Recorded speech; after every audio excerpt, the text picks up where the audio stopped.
Good afternoon विद्यार्थियों। BSc part first में algae चल रहा है।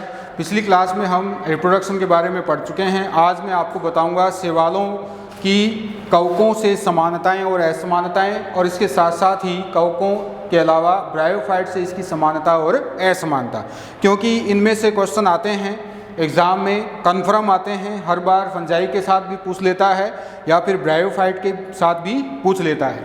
सबसे पहले हम समानता के बारे में देख लेते हैं, ठीक है। समानता क्या है, किसमें? फंजाई में, एल्गी एंड फंजाई में समानता, ठीक है। पहले हम इसके बारे में पढ़ लेते हैं, ठीक है। पहली समानता क्या है? नंबर 1 देखिए, पहली समानता ये है कि इनमें जो प्लांट बॉडी है, पादप शरीर जो है वो कैसा होता है? थैलोइड होता है। कैसा होता है? थैलोइड, जिसे हम थैलस भी कह सकते हैं। तो शैवालों में भी प्लांट बॉडी को थैलस कहा जाता है और कवकों में भी प्लांट बॉडी को क्या कहा जाता है? थैलस कहा जाता है, ठीक है।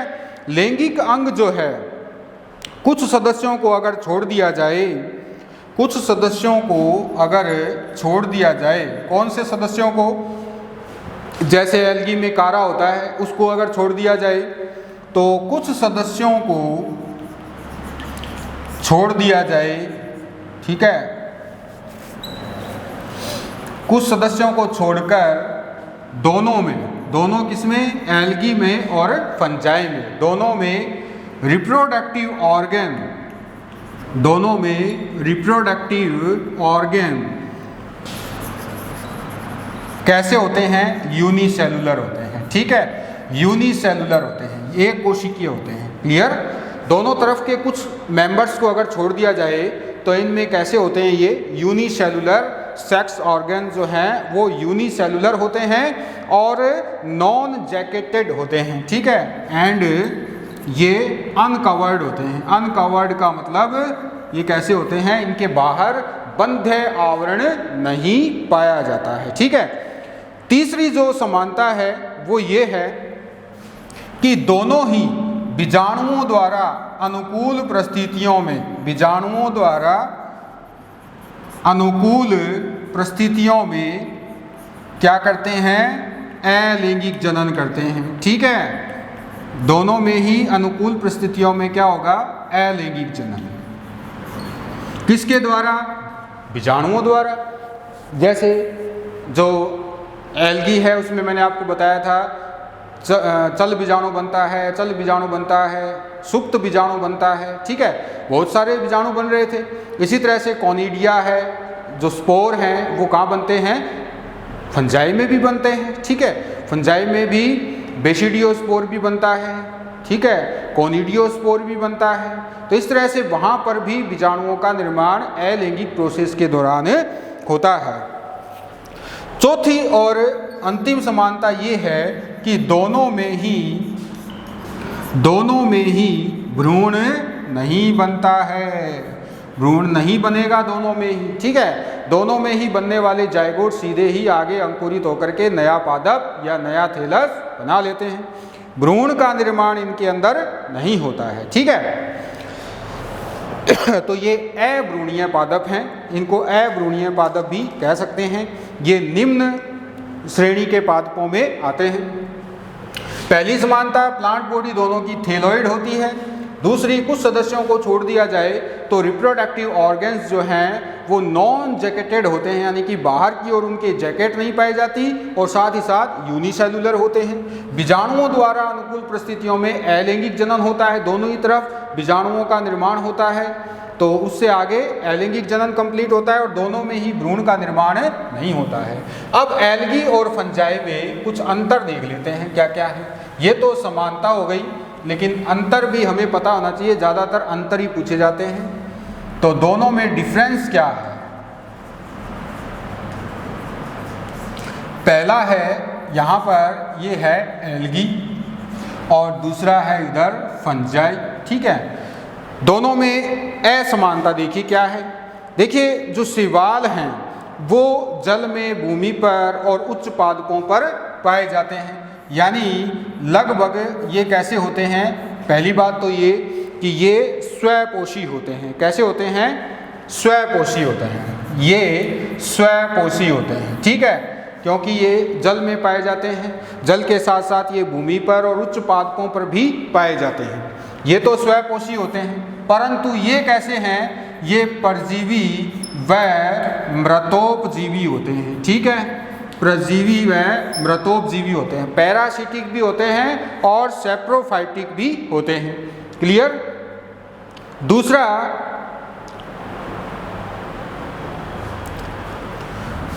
ये हमेशा इन लाइट यानी प्रकाश में उगते हैं। क्लियर?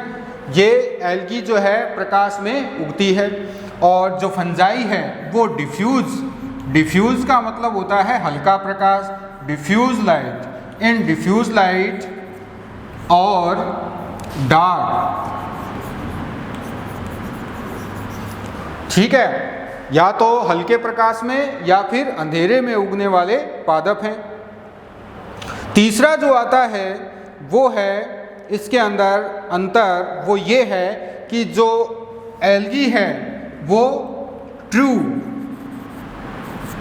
पैरेनकाइमेटस काइमेटिक सेल्स की बनी होती हैं। शैवाल जो हैं उनके थैलस में सत्य मृदूत की कोशिकाएं पाई जाती हैं, जबकि यहाँ पर कैसी होती हैं? स्यूडो पैरेनकाइमेटस होते हैं। ये स्यूडो पैरेनकाइमेटस होते हैं, ठीक है। ये कैसे होते हैं? आभासी मृदुतकीय होते हैं। ये तो सत्य मृदुतकीय होते हैं, जबकि इनका कवक जाल जिसे हम थैलस कह रहे हैं वो कैसा होता है? आभासी मृदुतकीय होता है। अब सेलवाल की बात की जाए, सेलवाल जो है इनके अंदर किसकी बनी होती है? सेलुलोज की बनी होती है। किसमें? शैवालों में। जबकि यहाँ पर फंगी सेलुलोज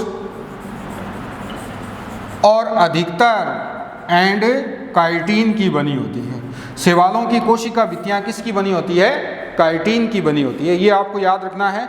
वैसे अगर आपसे सीधे ही कोई पूछ ले इस तरह से कि बताओ कवकों की कोशिका भित्ति किसकी बनी होती है, तो आपको सिर्फ एक ही शब्द बताना है और वो है काइटिन, ठीक है।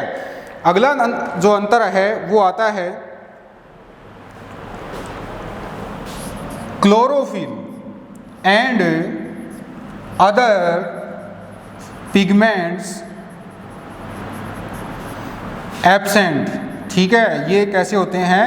एब्सेंट होते हैं। कहाँ पर?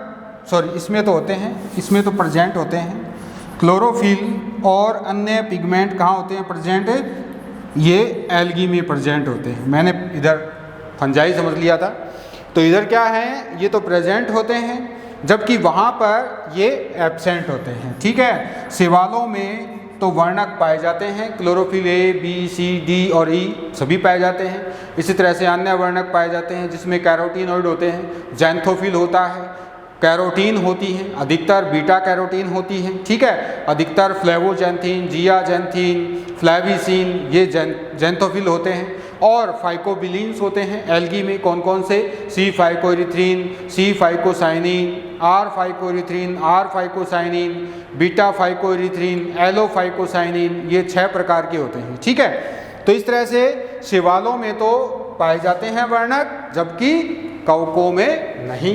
आगे के कुछ अंतर और देख लेते हैं।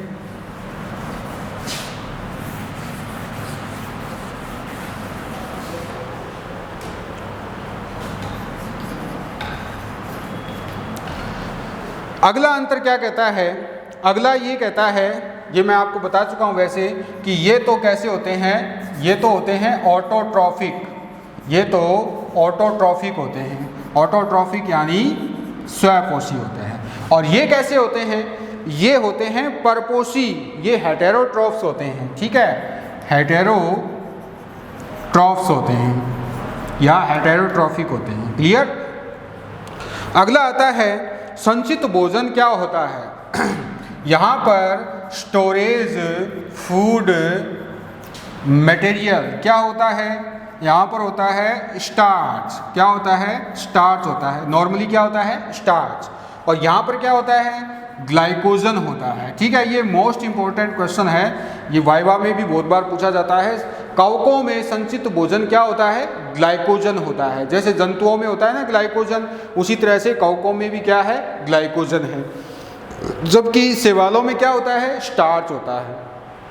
क्लियर? स्टार्च के भी अलग अलग रूप पाए जा सकते हैं, जैसे फ्लोरिडियन स्टार्च होती है, रोडोफाइसी कुल में होती है, फ्लोरिडियन स्टार्च पाई जाती है। ठीक है, इसी तरह से अन्य जो वर्ग हैं उसमें भी स्टार्च के अलग अलग रूप पाए जाते हैं। क्लियर? आगे चलते हैं। अगला अंतर देखिए, जो अगला अंतर है वो जनन से संबंधित है। जो प्रीमिटिव एल्गी हैं, प्रीमिटिव का मतलब होता है पुराने या आद्य प्रीमिटिव, ठीक है, यानी बहुत पुराने समय जो उत्पन्न हो गए थे उनको हम प्रीमिटिव कहते हैं। इनमें लैंगिक जनन कैसा होता है? जो आद्य एल्गी हैं, प्रीमिटिव एल्गी में लैंगिक जनन, जो सेक्सुअल रिप्रोडक्शन है वो कैसा होता है? सरल होता है। ठीक है, सरल होता है। पुराने जो एल्गी होते थे उनमें सरल होता था।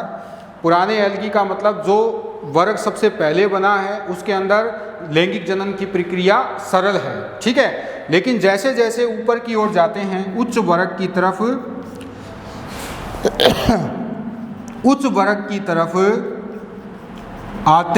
आते यानी उच्च वर्ग की तरफ आते आते का मतलब ये है कि जो एडवांस यानी जो प्रगत वर्ग है, प्रगत वर्ग में सेक्सुअल रिप्रोडक्शन कैसा होता है? जटिल होता है। ठीक है, प्रगत जो वर्ग है उसके अंदर सेक्सुअल रिप्रोडक्शन कैसा होता है? जटिल होता है। जैसे हम बात कर लेते हैं क्लेमाइडोमोनास की, ठीक है, या फिर थियोफाइसी वर्ग के एक्टोकार्पस की। ठीक है, तो वहाँ पर लैंगिक जनन की प्रक्रिया कैसी है? सरल है। क्लियर? अब क्लोरोफाइसी में देखें हम, क्लोरोफाइसी में क्लेमाइडोमोनास आता है, वहाँ लैंगिक जनन की प्रक्रिया सरल है, परंतु उससे ऊपर की ओर जाते हैं अगर हम थियोफाइसी की बात करें तो वहाँ पर एक्टोकार्पस में उससे जटिल हो जाती है। ठीक है, तो इस तरह से जटिलता बढ़ती चली जाती है और जहाँ पर बंद आवरण पाया जाता है लैंगिक अंगों के बाहर, वो तो जटिल प्रकार से ही लैंगिक जनन करते हैं। ये तो होता है एल्गी में, परंतु इसका जस्ट उल्टा कहाँ हो जाता है? ये हो जाता है फंजाई में। फंजाई में क्या होता है कि जो प्रिमिटिव फंजाई है, जो पुरानी फंजाई है, उनमें जटिल सेक्सुअल रिप्रोडक्शन पाया जाता था। ठीक है, परंतु जैसे जैसे वर्ग ऊपर की ओर आता गया, एडवांस जो वर्ग हैं फंजाई के, उनके अंदर लैंगिक जनन की प्रक्रिया सरल होती चली जाती है। ठीक है, और साथ ही साथ जो उच्च वर्ग हैं, फंजाई का जो उच्च वर्ग है, वहाँ पर पूर्ण रूप से विभेदित लैंगिक जननांग अनुपस्थित ही होते हैं। पूर्ण रूप से विभेदित लैंगिक जननांग अनुपस्थित माने जाते हैं। वहाँ पर कोशिका ही लैंगिक अंग का काम करती हुई आगे रिप्रोडक्शन को कंप्लीट कर देती है। ठीक है, ये तो हो गई एल्गी और फंजाई में अंतर। अब हम एल्गी और ब्रायोफाइट्स में समानता और असमानता देख लेते हैं।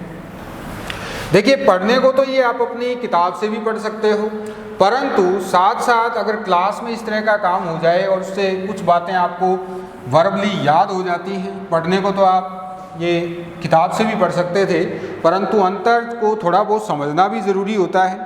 अब हम जानेंगे शैवालों की एल्गी एंड ब्रायोफाइट में समानता। पहले हम समानता देखेंगे फिर असमानता। तो पहले हम समानता देख लेते हैं क्या क्या होती है। अगर हम शैवालों को ये कहें कि ये ब्रायोफाइट पादपों के सबसे नज़दीक माने जाते हैं कायिक संरचना और जीवन शैली में, तो ये पर्याप्त समान होते हैं। ठीक है, तो जो समानताएं हैं वो क्या क्या हैं? पहली समानता ये है कि प्लांट बॉडी क्या होती है? प्लांट बॉडी दोनों ही कैसी होती है? थैलस होती है। ठीक है, शैवालों में भी थैलस होती है और ब्रायोफाइट्स में भी कैसी होती है?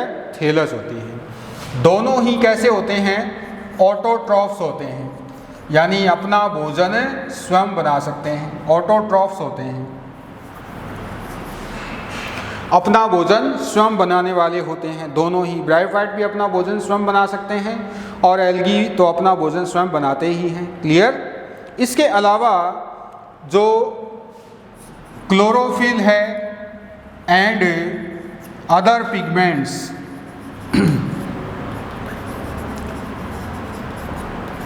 दोनों में समान होते हैं, ठीक है, दोनों में ही पाए जाते हैं। क्लियर?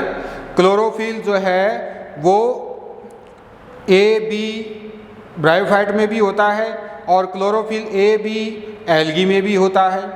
अल्फा और बीटा कैरोटीन ये एल्गी में भी होता है और ब्रायोफाइट में भी होता है। इसी तरह से ल्यूटीन है, वाइलोजेंथिन है, जियाजेंथिन है, ये जेंथोफिल एल्गी में भी होता है, परंतु इसमें एल्गी में भी होता है और साथ ही साथ ब्रायोफाइट में भी होता है, परंतु फाइकोबिलिन्स नहीं होते हैं, ठीक है, लेकिन उसको हम अंतर में पढ़ेंगे। आगे चलते हैं। संचित भोजन, स्टोरेज फूड। स्टोरेज फूड क्या होता है? दोनों में स्टार्च होता है, ठीक है, स्टार्च ही पाया जाता है एल्गी में और स्टार्च ही पाया जाता है ब्रायोफाइट्स में, ठीक है। इसी तरह से वैस्कुलर बंडल, जो वैस्कुलर बंडल है वो दोनों में एब्सेंट होते हैं। वैस्कुलर बंडल्स एब्सेंट, ना तो एल्गी में होते हैं और ना ही ब्रायोफाइट में होते हैं, ठीक है। ब्रायोफाइट से ऊपर का वर्ग टेरिडोफाइट जो है वहाँ पर वैस्कुलर बंडल की शुरुआत होती है। क्लियर? आगे चलते हैं। कोशिका भित्ति, सेल वॉल। सेल वॉल जो है वो दोनों में किसकी बनी होती है? सेलुलोज की बनी होती है, ठीक है, दोनों में सेलुलोज की कोशिका भित्तियाँ बनी होती हैं। क्लियर? इसके बाद अगला जो आता है, जो जीवन चक्र में मुख्य अवस्था क्या है, तो डोमिनेट,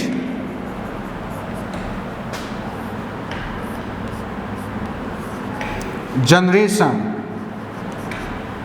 क्या होती है? गैमेटोफाइट।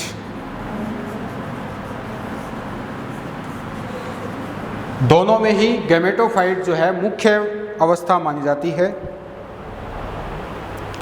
अगला जो आता है वो है